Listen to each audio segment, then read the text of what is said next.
All right, so let's just quick recall how we would graph something like that. I think there's three things. Do you guys remember what the three kind of thoughts were for graphing one of these?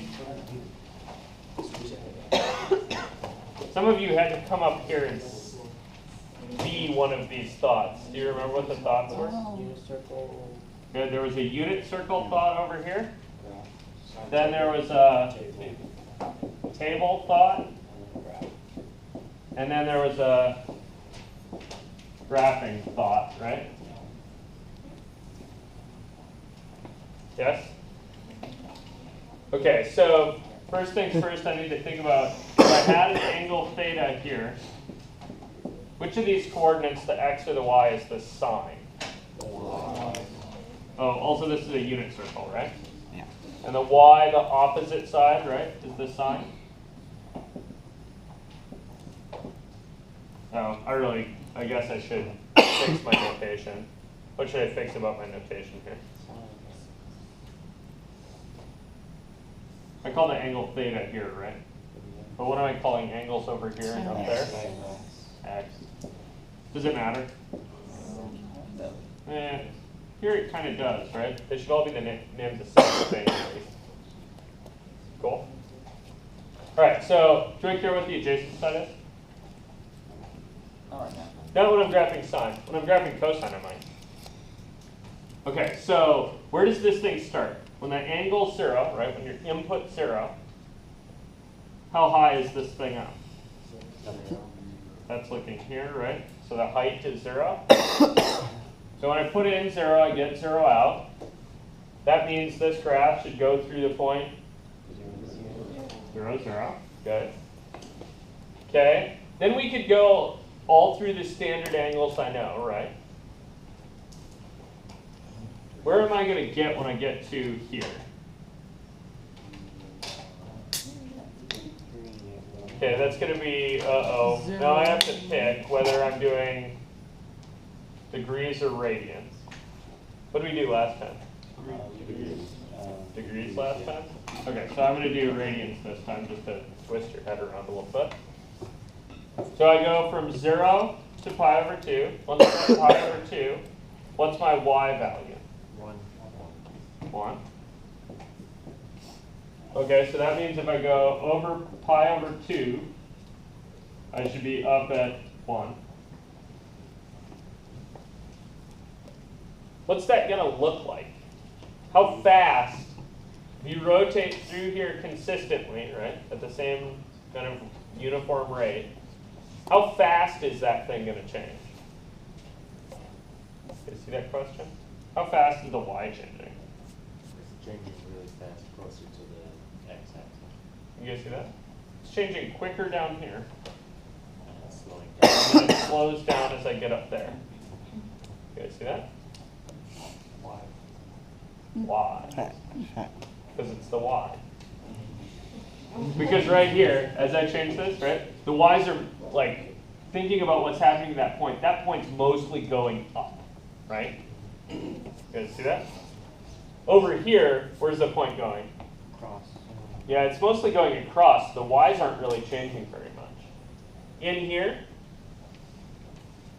the y's and the x's are changing at about the same rate. You guys see that?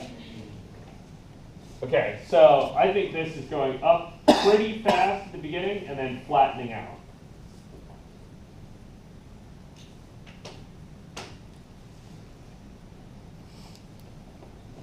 Cool. If you want to put the intermediate points in there, feel free. They'll hit that more or less. Let's see, what's my next kind of easy anchoring dot? Pi. So if I put pi in, what do I get out for sine? For what? It should be 0. Let's go with -0. Yeah, see that? That's the height here, right? So the height at this point is 0. -0. Okay, so here's my pi, right? That goes through 0. Now what's happening? As I go through this little chunk of the unit circle, at first the y's are changing pretty fast or slow. Slow. Slow, for the same reason they were changing slowly on the other side. They're going down now, right? But they're going down pretty slowly. And then when they get to here, they're going down pretty fast.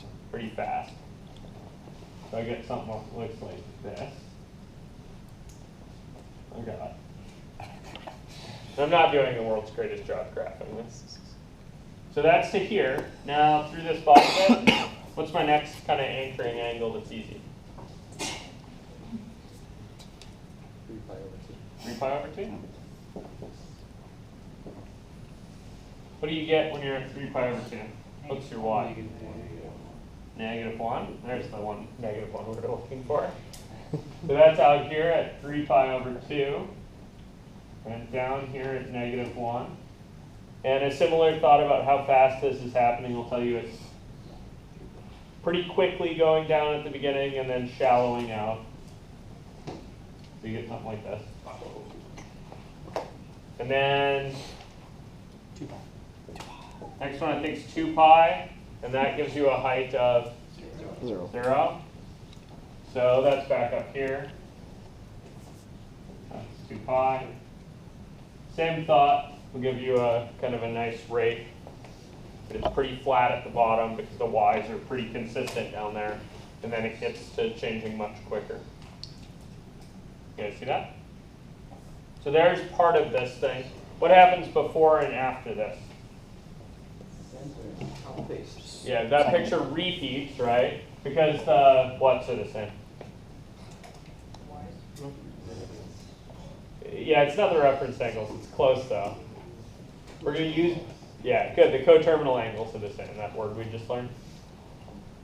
Okay, so I'm going to copy paste one. Whoa. I'm going to copy and paste and do a better job with it. Still not good. Where's this happen? And that. This is negative pi, right? And this is going to be negative 2 pi. This top of this guy is going to be a Negative pi, 3 pi over 2. negative. Yeah. Whoa, that's weird. They're going kind of.